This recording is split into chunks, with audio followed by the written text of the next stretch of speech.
We have a great, exciting panel sessions coming up and also amazing speakers to panel the sessions. Are you ready? Ladies and gentlemen, are you ready? Okay, now the next panel is on social commerce, and this will be an interesting panel for many of you who owns a business. This panel will talk about the future of social media, and we're gonna explore the strategies that drive sales in and how to grow your business. Let us welcome again our moderator for this session, the UK #1 expert in social media and online marketing, Zoe Keynes. Round of applause.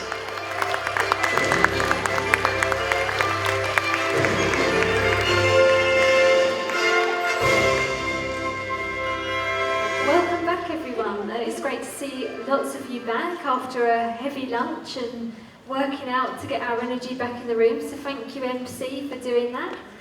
Welcome to Panel 7 of MSMW 2016. In this session, we're going to be looking at social commerce, looking at the future of social commerce and how you can start driving people to more sales, more lead generation, and more relationships, building more business relationships. You know, so many businesses out there are using social media and not thinking about their call to action or what they want their end goal to be. So in this session, we're going to be covering various areas within the social commerce arena. I'm going to invite up our panellists, who are, I've met all of them, they're absolutely fabulous in the short couple of days that I've been hanging around with them. They've all got something really valuable to add to us. So first of all, I'm going to call up Penny Chu, who I've just recently met from Bloom This. Penny lives in the world where his brave dreams are pursued and life is fulfilled. She's the co-founder and Chu of a family startup known as Bloom This. So I'd love to put our hands together for Penny. Welcome up, Penny.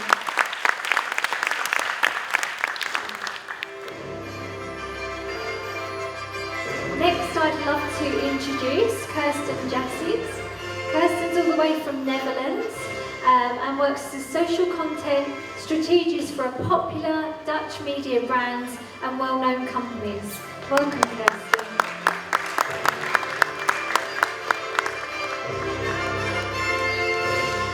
Next up, I'd like to invite Cabby Fan.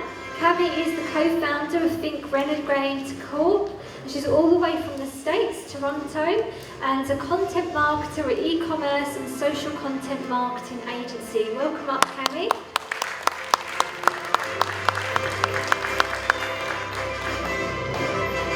And finally, but not least, the lovely Adam Houlihan from Websites That Work. Adam is an international keynote speaker specialising in social media for business and a CEO of a highly professional boutique agency. Welcome up, Adam.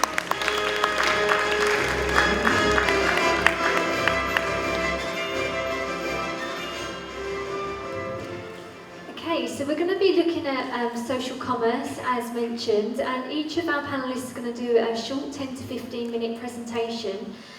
First up, we're going to have Penny Chu, but first of all, we've got a bit of a challenge for people in the audience.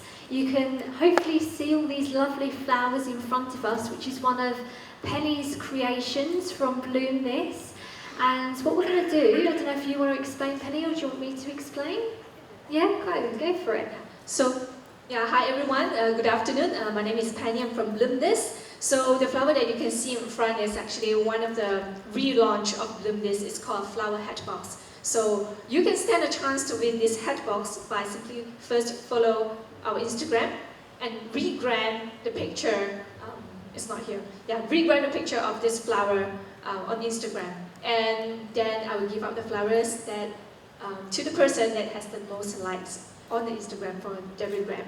And we'll do that at the end of the panel, at the end of the sessions. Yes. When we finish this panel session, we'll pick out the winner who's had the most likes. Yes. Okay, cool. Brilliant. So first up, I'd like to invite to the stage Penny Chu, who's going to share with us all about Bloom This. Yes, wherever you wish. Yeah.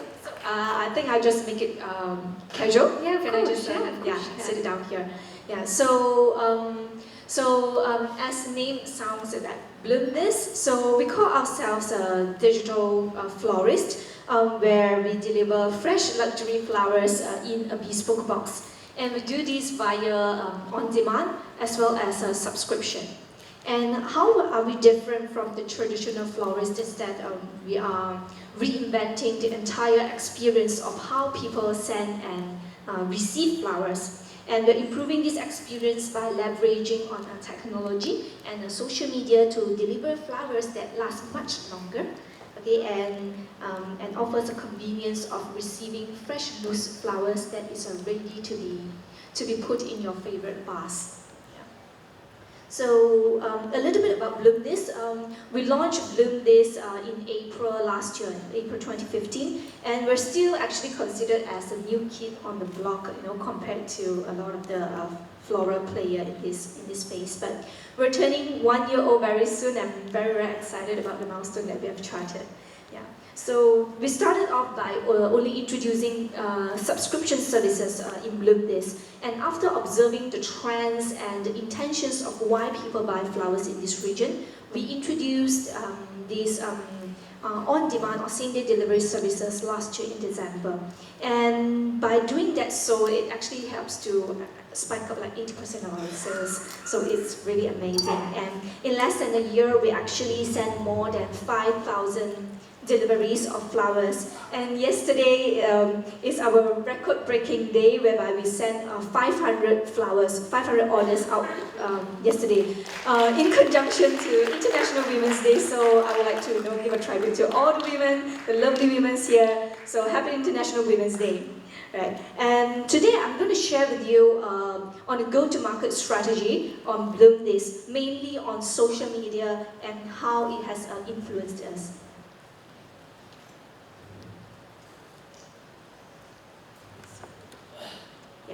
So our first go-to-market strategy is utilizing the power of these influencers or bloggers on social media. So we started by bootstrapping, and we have very limited marketing funds at that time to work around to promote our business in last year April.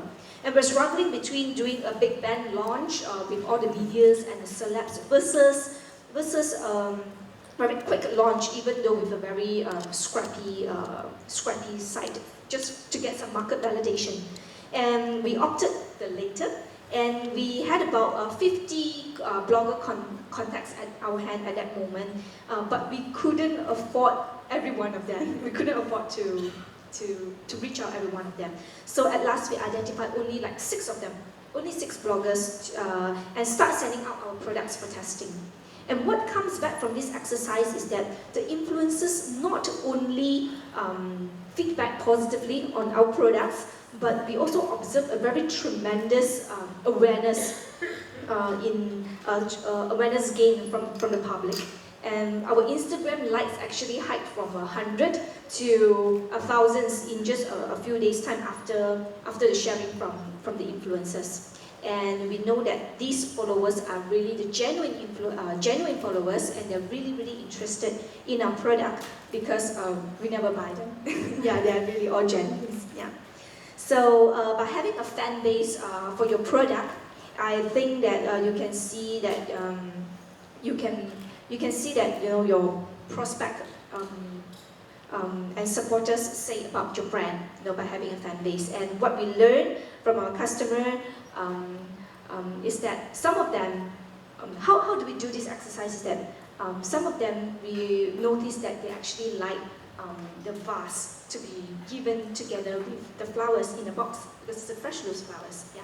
So we learn this, and we hear our customers out from Instagram and social media and Facebook, and now we incorporate the option of adding a vase in their order, and they can send the loose flowers together with the vase. And if you pay enough attention, and you can also study what other people talk about your competition, and this gives you the overall market preference and also the behavior that is very valuable in building and creating the types of products that people love and that will eventually buy. Yeah.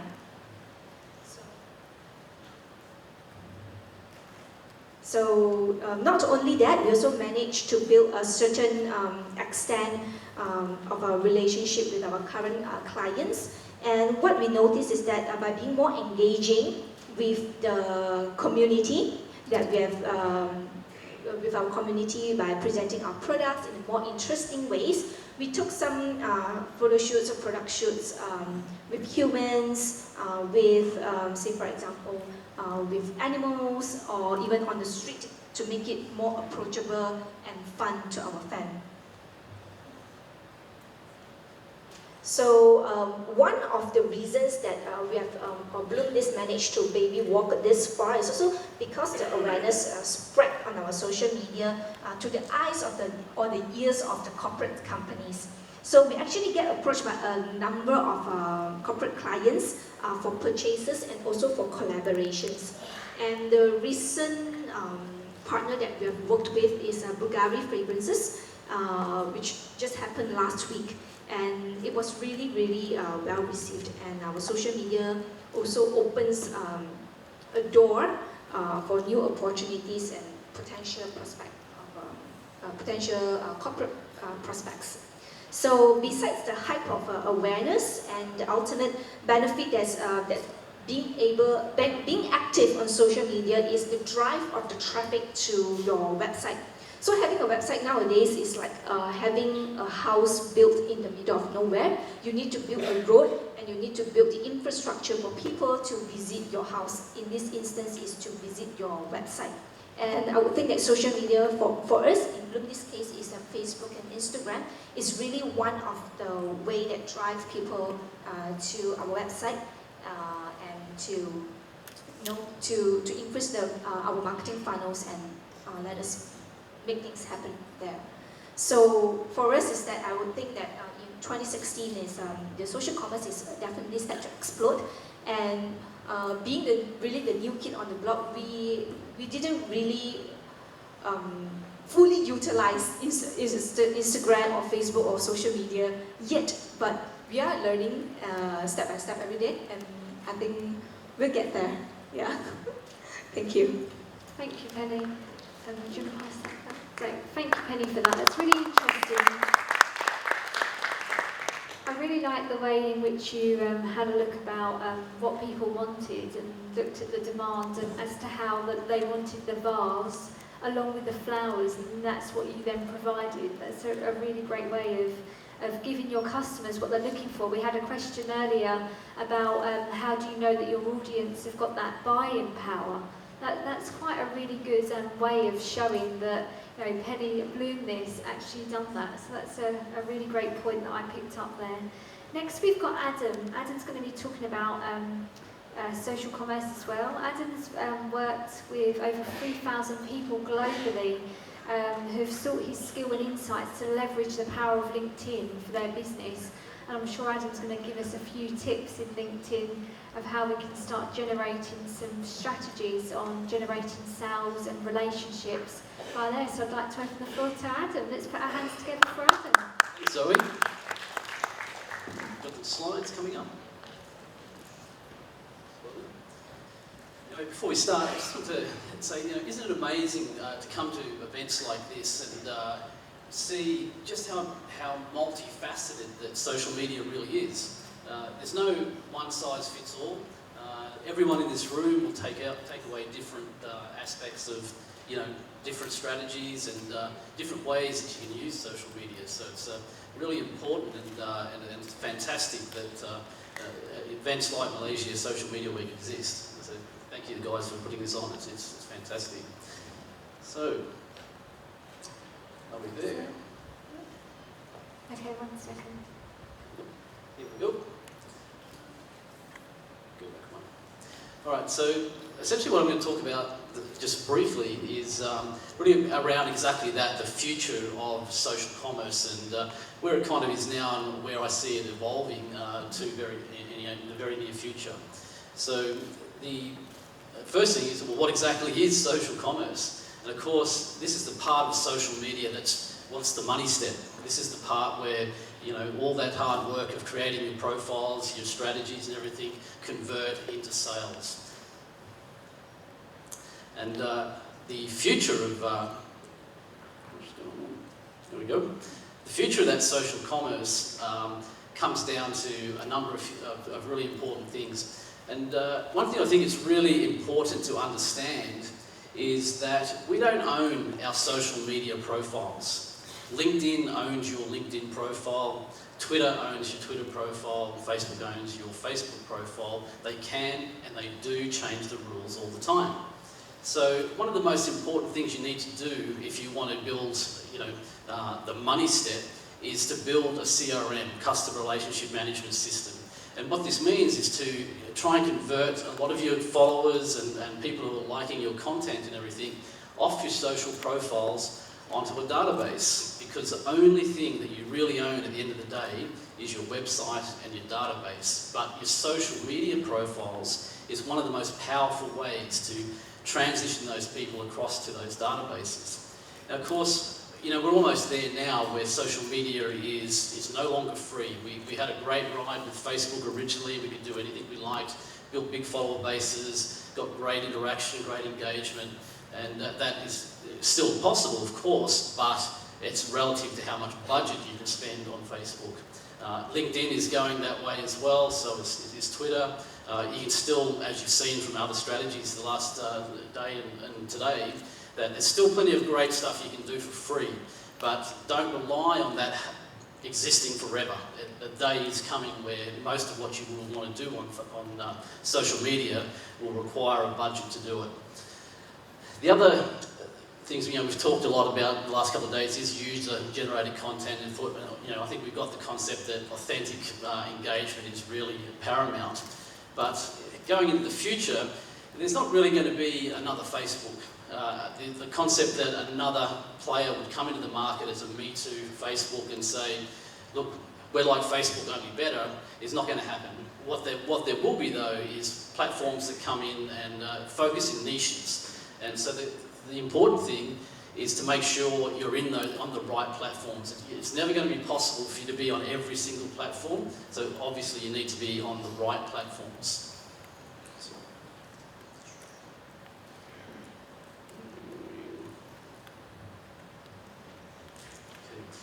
So how does all of this, benefit our businesses? Of course, you get visibility, reach, and brand, reputation. And you only need to look at, some of the startup companies that have been real disruptors in the market that have come from nowhere to be major global players like Airbnb, Netflix. I don't know if you have Netflix here, and of course Uber. So anybody with a great idea, and I do stress it has to be a great idea, can go from virtually in your own house to a massive reach through social media, provided you get a great social strategy together to put that into place. But one of the biggest things that is not being done well by smaller companies, it is by the larger companies, is using your social media for customer service. Now, one thing about creating revenue through your business is, it's much harder to create a new customer than it is to retain an old customer. So customer service is absolutely paramount, and your social media profiles can be one of the most powerful ways to do that. And you think about who's ever had a problem with their telephone company or utilities company, when you ring them up, you're going to be on the phone for 45 minutes to an hour every single time. However, if you've got a real problem and you jump on that company's Facebook profile or their Twitter profile and start airing your grievances, you'll find you get, answers very quickly. So small companies need to start being more interactive in using their customer service team through their social profiles to react very quickly, and but also just to create awesome, customer service just by being very quick at doing what they do and answering those questions and everything. Even if it just means saying that, look, we can't answer that right now, we'll get one of our team to call you back. You've just created a great impression with that customer, and that obviously allows you to maintain that customer a lot easier than you normally would. So what are the strategies that actually drive these sales? It's a pretty simple process. You've got to create traffic. It's got to be targeted traffic. You've then got to nurture those people through a process whereby you're building trust, and then you've got to have a conversion step. So that's the general concept of how social commerce happens right now. But into the future, and really that future has already started, we need to move into what's called, well, the buzz phrase right now is social selling. In 2015, still now, everyone's talking about social selling. And of course, this is the way that we develop those processes of relationships through social media. The next generation of that is what we call social serving. And social serving just takes that whole social selling concept and just brings it to a whole other level, where what you're really focusing on is really deepening that relationship with with your customers and potential customers through your social media. So the thing with where we are now is in social selling is that it still requires a real sales process. Still got to step through that traffic, lead, nurture, conversion step. Whereas when you look at this integration across to social serving, then what you're really doing is taking all the heat out of trying to make the sales and just to really focus on the customer. Just provide incredible value to them every single time, and that creates a position of absolute customer delight. And then those customers just want to deal with you all the time. You're always exceeding their expectations, and they're always going to come to you over any of your competitors. So really, the key then becomes, well, how do we transition from social commerce into social selling, where we are now, social serving, which is the next step. And there's a lot of companies who are like the early adopters of these concepts. They're already doing this, and they're already getting exceptional results. And how they're actually doing this is from a simple step, which is just a slight shift in the way you do things now. And I think one of the speakers just before us outlined this very well. He talked about how you've got to get your customers to understand what it is you do, and of course how you do it. But what this social serving promotes is adding one step in the front of that, and that's called starting with your why.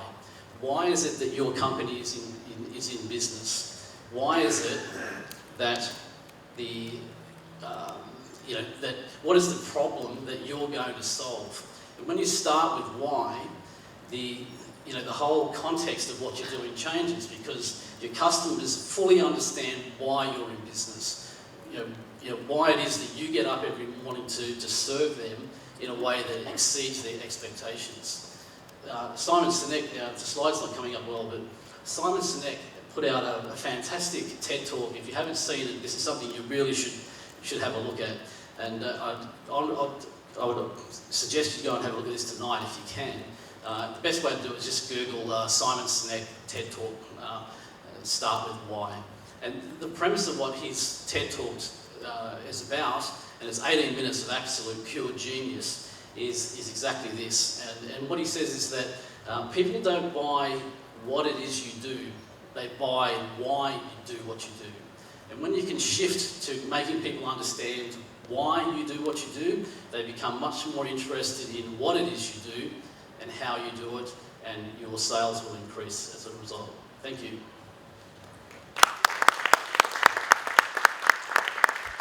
Thank you, Adam. I love Simon Sinek's Why TED Talk. I think Adam is so right. When you've got that why, that gives you, I don't know if any of you have really off days when you wake up and you think, I really don't want to get up this morning, and you hit the snooze button, and you keep hitting the snooze button, and you feel even worse when you get up if you keep pressing the snooze button. And I think if your why is powerful enough, that will get you out of bed.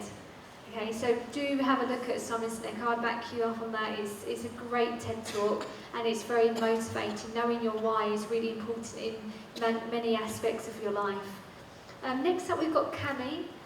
Think Renegade. I'm going to pronounce it right this time. I'm going to introduce up Cami. Thank you. Oh no, I did this again.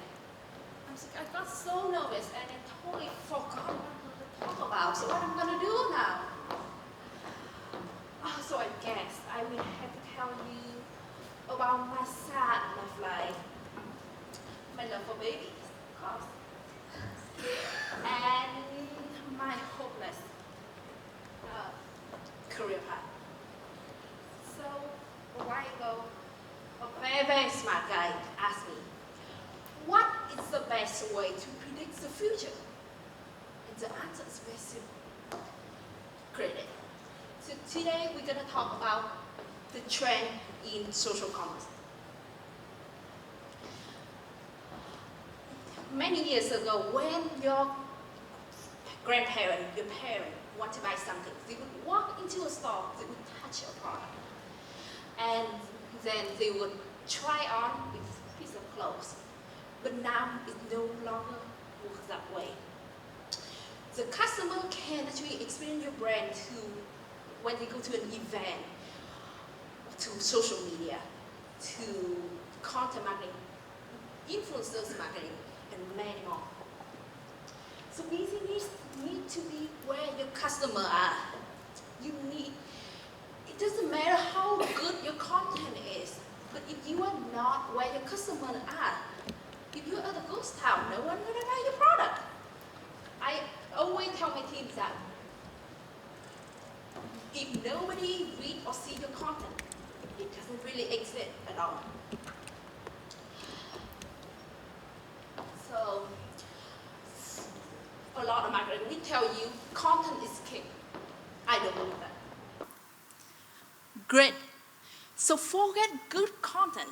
Good content that doesn't convert is useless. You don't want to create that. You want to create smart content. So what exactly is smart content? It's when quantity meets quality. A lot of marketers will tell you that you need to create quality content and the customer will come. That's not true at all. I remember when I first joined Twitter, one of the first person I actually followed was Antran, right over there. And how did I find Ant on Twitter? Because I Googled who are the best people to follow on Twitter.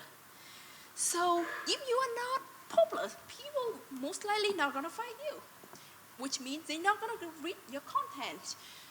If nobody read or see your content, it will never convert. So the sweet spot when it comes to e-commerce marketing is that you need to figure out exactly where the quantity and the quality meet. And that is where things are gonna convert. So earlier we said that we're gonna talk about my dating life. It's funny enough. Today, right now, my team at home actually closing a deal, six-figure deal that actually came from Tinder. So how do I sell e-commerce marketing on Tinder? Right? It's the obvious platform ever.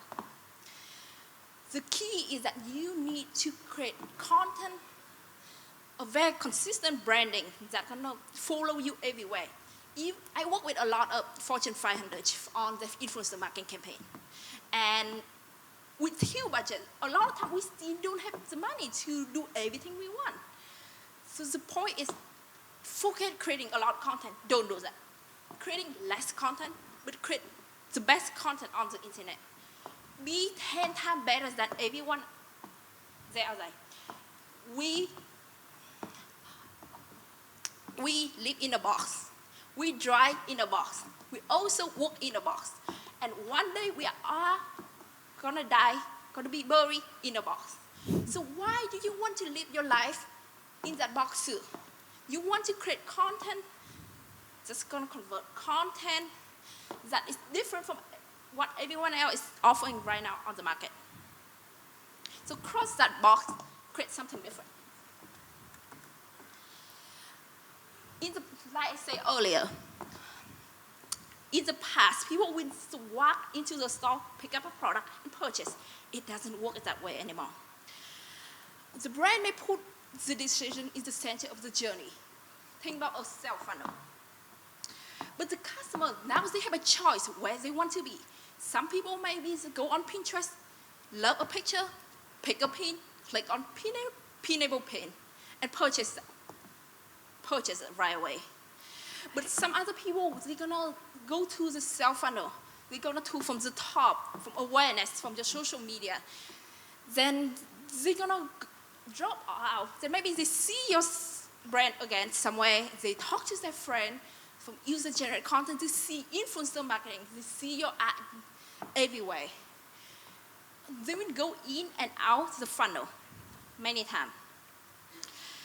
And you need to understand that. You need to understand your funnel. The first thing when I actually have a new e-commerce client, so what I would do is that I would tell them that we need to create the funnel. If they don't want to create the funnel, if they don't want to invest the funnel, I would never accept the client. The reason is that if you don't understand why you're creating the content, there's no point creating the content. Because marketing without data is luck.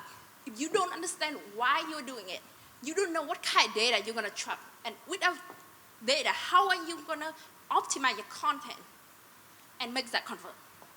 So sit down with your team and understand exactly how your funnel works. It can be a triangle. It can be an hourglass like this.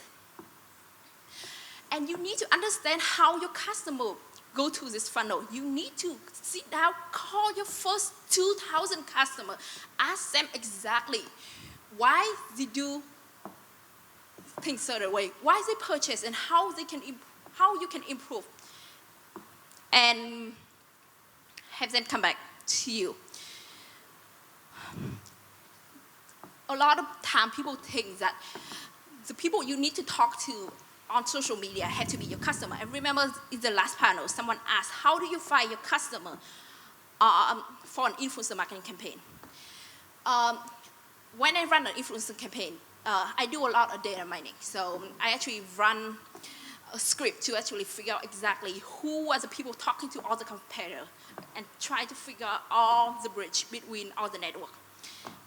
So the key to actually reach your customer is not about finding who the customer are, but finding the bridge that connect your brand and the customer.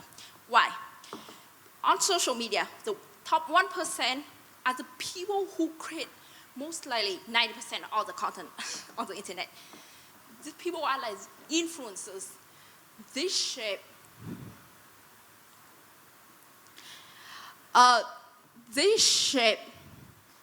the content, the trend on the internet.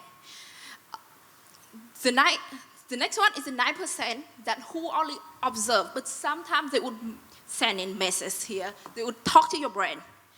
And the last is the 90%, the people who only read, who maybe read your tweet, who maybe see your Instagram picture, or watch your video on Periscope, but they're not gonna comment. You're never gonna talk to them. So if you only want to reach only your customer, you will run into a problem is that you will only talk to the 10%. So what you need to do is that you need to communicate to the 10% so they can go out there and reach out to the 90%. I promise you we're gonna have a baby, right? So it's funny.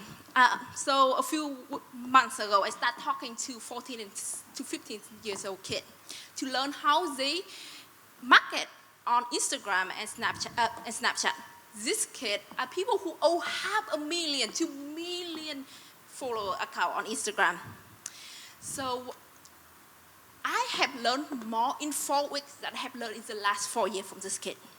So one of the tips that one of the 14 years old kid taught me, he told me, don't try to reach a big audience or something too small. You need to find something in the middle, something just right for you, the right side.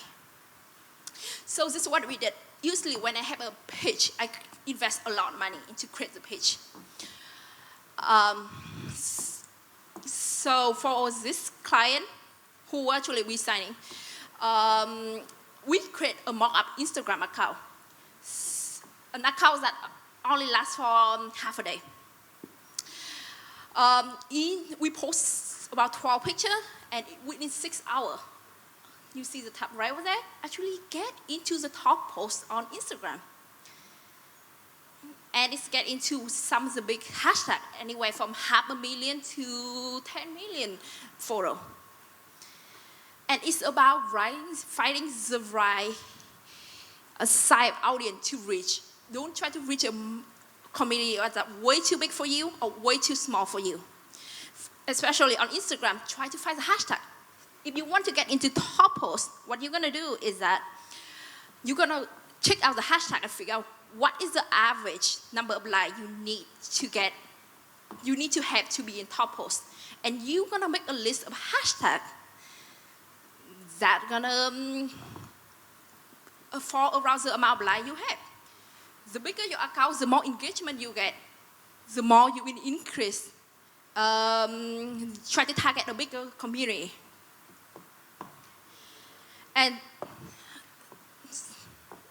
so user experience is no longer the transaction.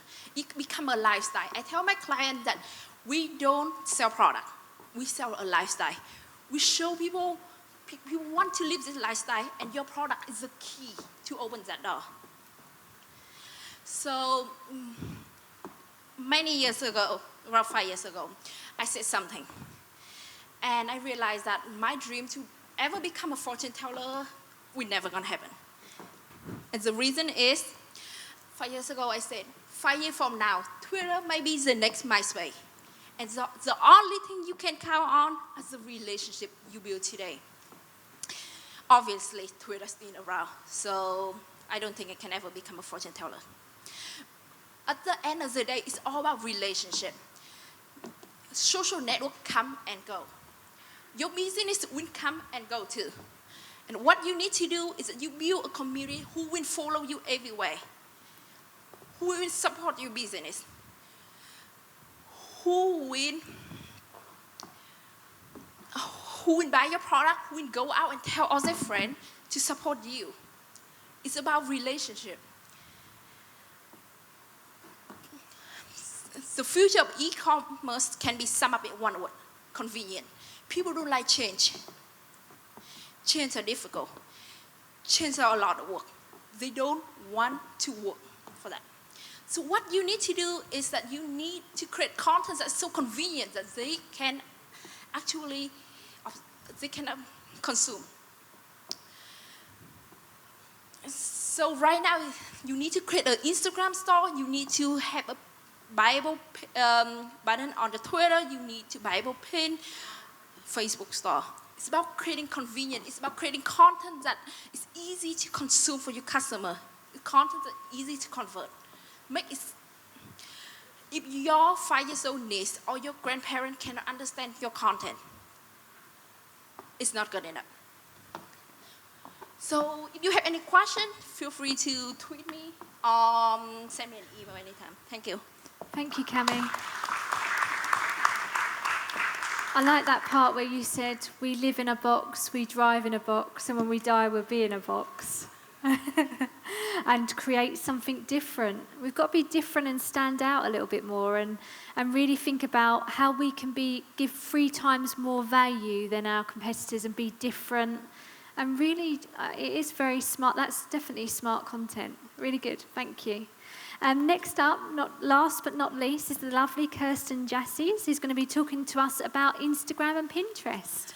Yes, that's right. Thank you. Yeah, I will keep the... Yeah, I know. I'll keep the mic close so you can all hear me. Can you all hear me? Yes? Okay. Very important. Well, this is my first time in Malaysia. I'm from the Netherlands, where they have windmills, and it was snowing when I was leaving, so it's so nice to be here in this warm weather. And I'm going to zoom in a little bit about social commerce, because we're talking about the future, but it's already happening now. It's happening on our own visual platforms called Instagram and Pinterest. And I know a lot of you are on Instagram, because you asked it today if there were people on Instagram, and there were a lot of hands. But are there people on Pinterest too here? Can I see some hands who are on Pinterest? Is it less? No, it's like 1/3 on Pinterest, maybe? Yeah. Yeah, well, what's happening right now is actually what you see online and what you see on your smartphone is what you want to buy. If I see a dress somewhere, I don't mind if it's in a web shop or on a website, on a blog, in a magazine, I want to buy it. And now we are able to do this. And Pinterest and Instagram actually made this happen. So what you see here is no dream. It's happening already on Pinterest. If you see a red dress, you get suggested a red bag, a red shoes to go with it. It's the recommended pins you see then. But I want to start first with Instagram. Instagram is what they call the picture-perfect platform. I like Snapchat a lot too. You probably know Snapchat too. And that's more like real-time reality. It's now, it's raw. But Instagram has to be perfect, and the images have to be beautiful. And what you see a lot on Instagram, of course, are fashion, health and sports, travel, food. Those are all topics and subjects that work good on Instagram. And also, if you sell those products, then it's a smart thing to be on Instagram. And I like to bloom this because flowers are also very big on Instagram. People love to photograph their flowers. So, regram the one that bloomed this, put on Instagram. So, what you can do, actually, if you want to sell your products on Instagram, you need a mobile web shop. So your web shop needs to be mobile. That's the first thing that is very important. But if you don't have a mobile web shop, there's another opportunity. I saw this in a vintage shop in New York, and it's called Fox and Fawn, and you can follow them on Instagram. They don't have any mobile web shop. But they do just tell you in their profile text how you can get their products. So they put up like 2 or 3 posts a day, images, with a new dress or skirt they got in, and you can just ring them. They say in their profile text, you can ring to purchase, we ship priority, and buy, sell, trade, vintage, and then no hold. So it's very clear what you can do with these products. And when you go follow them on Instagram, you can see that every product has been sold within minutes. It's really going very fast. So simple way, just mention contact info if you want to sell your products. Second thing is, on Instagram, you can only get one link. You have one link, you can put it in your profile text. With your photos and your images, there are no possibilities to put a link in. It's very frustrating for a lot of companies that also say, yeah, I won't use Instagram because I can put a link in, so I cannot sell anything. Well, wrong. You have to think really hard. You have to use this one link, this one opportunity you have for a good cause. And that is what Whole Foods does. This is an example of a durable, eco-green supermarket in the US. It's very popular. And they say, help inspire the excitement of the holidays. This was around Christmas. Tag your photos, share the share, to show the warmth and generosity of the season. We'll regram our faves. And then you see their link, like to buy/Whole Foods. And this like to buy, that URL, that is a tool that helps retailers to sell their products online. So Whole Foods does that really good, and I'll show you. What they did is they worked together with Like to Buy. On the left side, you see this tool, Like to Buy. Also, Nordstrom works with this. It's a fashion retailer. Maybe you know Target, all US brands. In the US, they know how to do this. So they sell a lot of products through Instagram. And this is an example of Nordstrom. You click on the one link you got in Instagram in the profile text, you get people to an Instagram landing page. Not just a page on your website, not your home page. Create an Instagram landing page. That's very important because people come from their mobile phones on Instagram to your website. So it has to be a mobile web page. And you can then give them an overview of all your products you show on Instagram. And then they click through and they can buy the product. So it's 2 clicks in between the buying process. The other thing, you can use the tool Like to Buy, but you can also, of course, build your own landing page. That's what Suit Supply did. That's a Dutch web shop for suits. And they do this very well. And they have this landing page especially for the Instagram people. So it's very smart. When you know people come from Instagram, what they want to do with your products, then you give them this landing page. And you also can convert them, like Adam says, to customers in your CRM system. Yeah, that's very important in these days because Instagram is not yours. I recently I did Instagram for a big media magazine, and then the Instagram page just disappeared one day. So Instagram deleted us, and we had 20,000 followers. And it didn't come back. We were complaining to Instagram, but it's a big black box, so it's very difficult. It's not your page, so you should have a backup then. There is a possibility, however, to put links with your photos. And the only way to do this is to advertise, to pay. As you maybe know, Instagram is from Facebook. So if you want to advertise, it's like the same on Facebook. You go to the Facebook Power Editor and you can promote your images on Instagram. So you can pay and then you can put in a link. And they even have great carousels where if you have a dress in 4 colors, you can put up a carousel with 5 colors on Instagram so people can rotate. And they can click through to all the colors separately. But you have to have a mobile web shop. That's very important. So that was Instagram. So you can sell your products on Instagram. You can sell your services. You also, like Whole Foods, they don't sell everything you see. They also share their recipes for their food. So you can also make this landing page for your recipes. It doesn't have to be commercial. The second platform that is so interesting, I think, is Pinterest. It's totally different from Instagram, totally different. Because there you collect beautiful things you find online. And actually, I just looked at my pin board about fashion. And I think I bought 80% of all the dresses and shoes and bags I pinned over the last 5 years. I bought them, actually. So Pinterest is, for me, a big shopping platform. Well, actually, they have gotten a little bit of competitive with Google Shopping. I tried Google Shopping a lot, and Google Shopping is getting better and better. So if you're looking for a red dress, and I always look in Pinterest, but I do now in Google Shopping, and you see the difference. Because Pinterest is curated. It has been chosen by other women or other men who like red dresses. And Google just shows you every red dress from every web shop. So that's a different thing. But Pinterest has been called the world's biggest wish list. And that's, for me, it's true. And for a lot of women and men, it's true. They pin the beautiful things they find online. It's very interesting if you're in fashion, food, travel, DIY, or weddings. That are the branches. If you're in those kind of branches, then you should be on Pinterest too. If your audience is there, of course. You should first ask yourself, is my audience over there? One retailer, a fashion retailer, also in the US again, that is doing this very great is Nordstrom.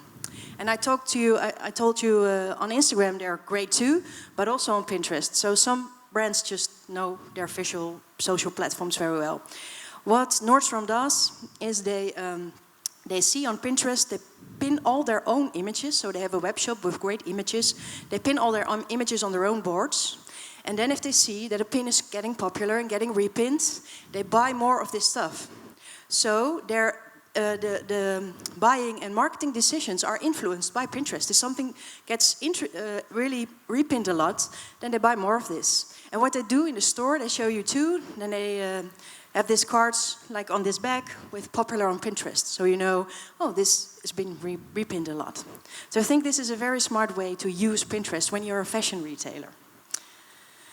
And of course, Pinterest allows you to put links with your photos. So it's easier if you have a web shop to use Pinterest.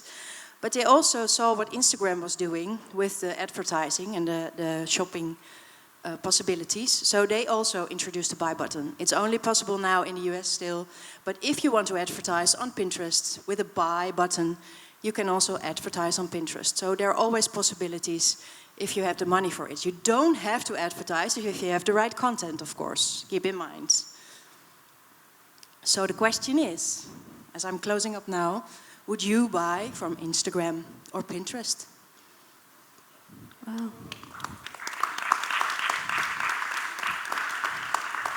Thank you, Kirsten. I love that. Picture perfect platform Instagram, and then Pinterest, the world's biggest wish list. Love it. I think that's great. Thank you for a good presentation. So now we've had all of our panelists speak about each of their topics, and also there's lots of expertise in there as well. There's been some great little nuggets in there that have really come out, and some great tips for people as well, so thank you. I've got a couple of questions that I'll ask, and then we'll open it up to the audience as well to ask your questions too. So whilst I'm asking you, the panelists, a couple of questions that I have, maybe you'll think about some questions that you have as well. And if you haven't got a question, if you did have a question, what would it be? Okay, so have a little think about that. So I'm just going to ask the panelists. My first question is more for Adam. You mentioned that social commerce is an extension of our CRM, our customer relationship management system.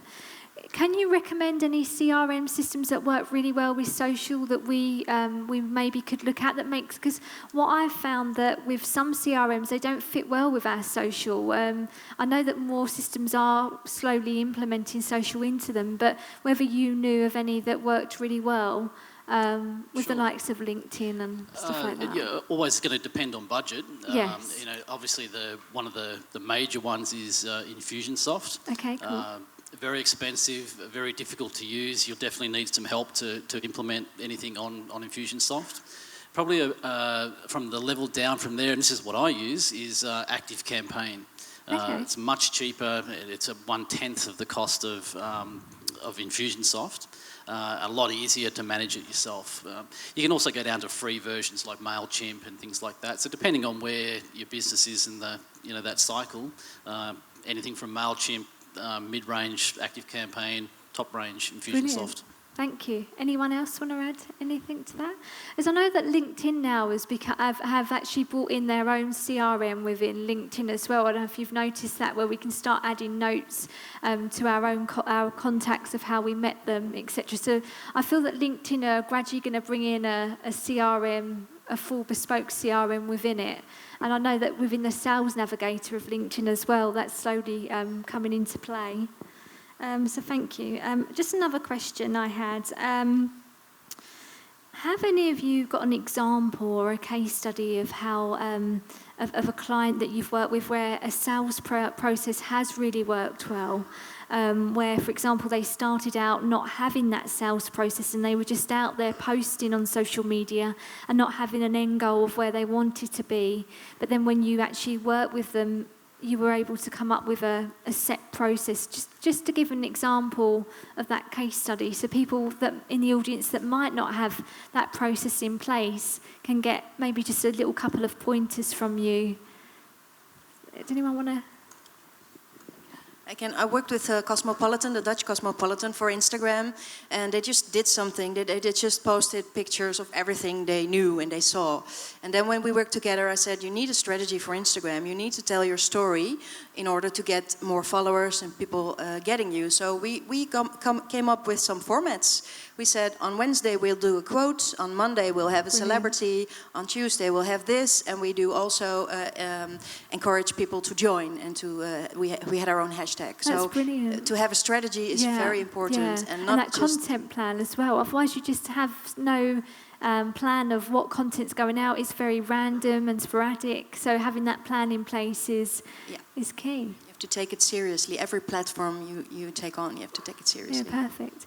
And just another question for the panel as well. You sometimes get companies that go out there and they just say that overnight, over a space of a week, they've got their product out there and it's just gone so well.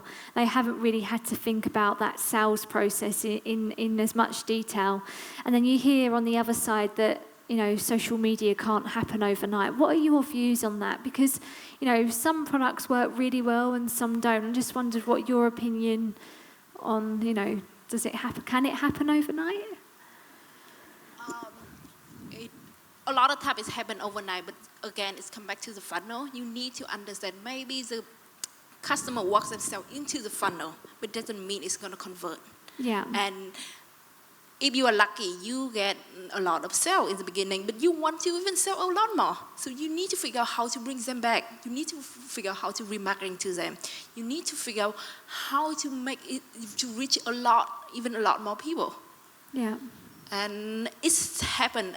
It's funny. A lot of time we talk to brands that do really well on social media, and we thought, oh no, we only have 2 people.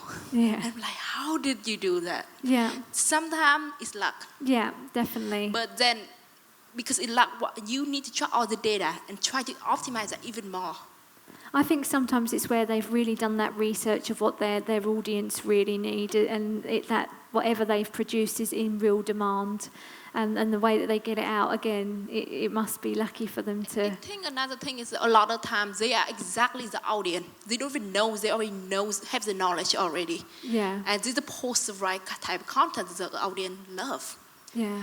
And we actually deal with a lot of brands like that, and they it's easy to build up to a certain level. But the bigger you get, it's the harder to grow even bigger. So you actually really need to look into the data. Yeah, thank you. Penny? I just want to add on a bit on your question whether it will happen overnight. Yeah. I would say yes and no as well. I agree with Cami that and Christina that there must be a strategy a strategy in place in order for your funnel in order to have a bigger pool of funnel. In order to have a bigger pool of people to go into your funnel. Yeah. So what we did in Bloom This is that because of the nature of the product that we have, it's beautiful, it's pleasing. So it's very,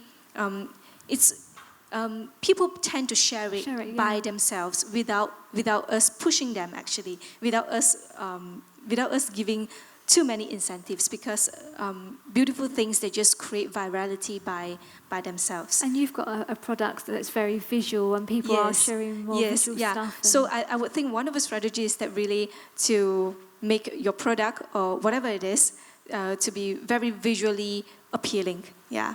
So, and that will make people very willing to share without you having investing a lot in that. Thank you, Penny. I'm going to open it up to the audience now. Have you got any questions in the audience you'd like to ask the panel? Okay, gentleman just down here. You find the mic just near you, yeah?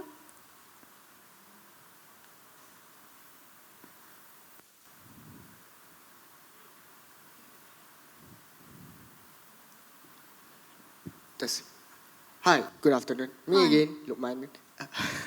Okay, I have a question.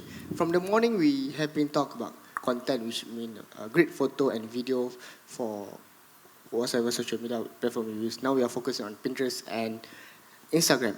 So the question will be, how we able to track down the audience? I mean, we understand that the success rate of the product based on the numbers of sale. However, how we able to expand the what do you call it, the reach, the reach of the photo to everyone. So that's my question. Thank you for your question. So the question is, how can you expand the reach of the picture that you're putting out there? How can you get it to more people and then gain a community from that? Anyone like to start? Yeah, Kirsten? Yeah, for Instagram, it's hashtags. You can also use the tools that were mentioned earlier in the earlier sessions. Yeah, the tools to find out what people are talking about, what's buzzing, and then you can research their profiles, what they are doing. Then you know who your audience is, and then you start engaging them, asking them questions, doing challenges. That's what on Instagram everybody loves, challenges. So that's how you grow your audience, and through hashtags. On Pinterest is different.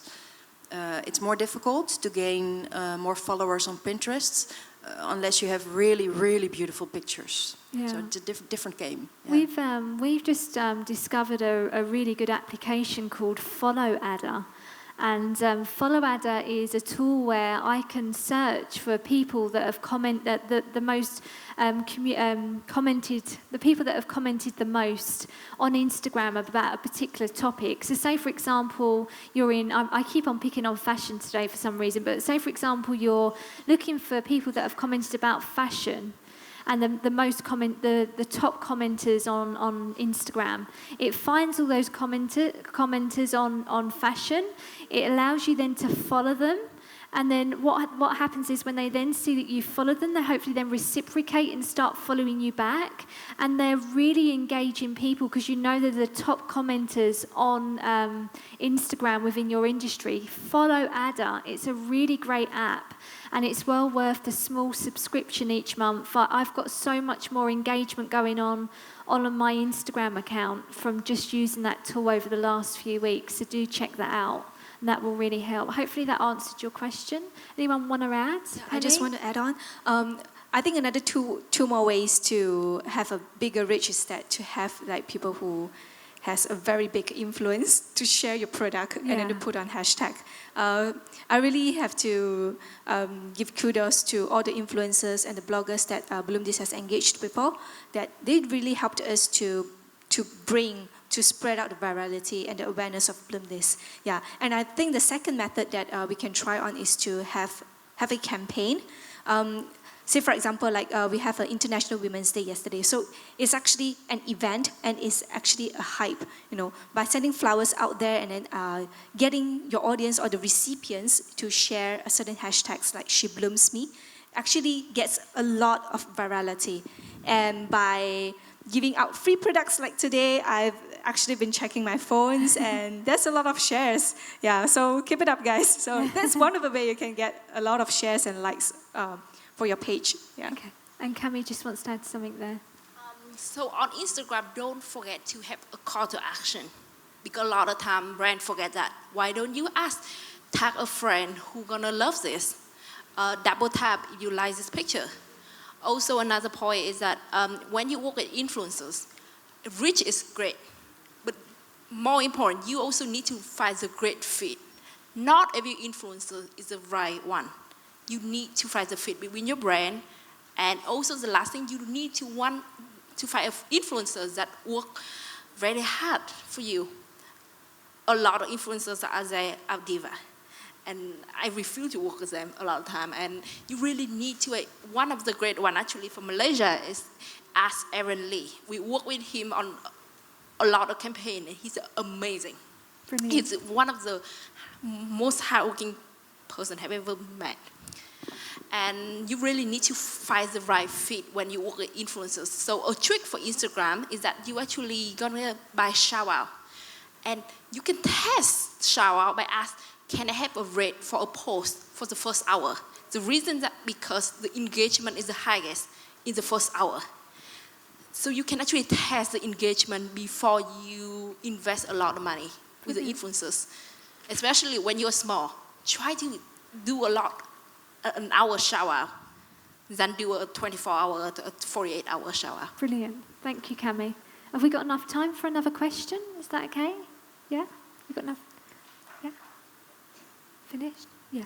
Okay. Okay, we're out of time. So thank you for our panellists for sharing your great answers to the questions we've had. Also for the expertise that you've brought to the stage today. It's been fantastic.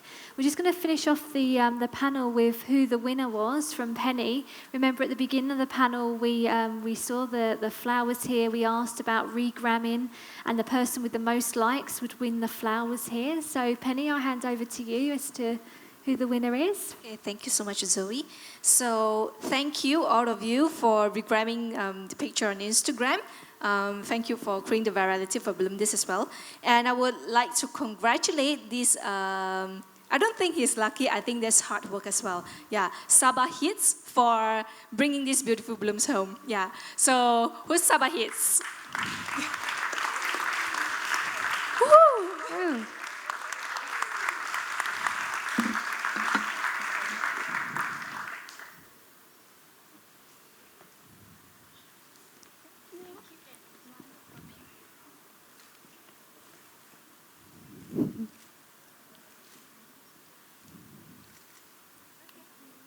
Okay, thank you, Penny.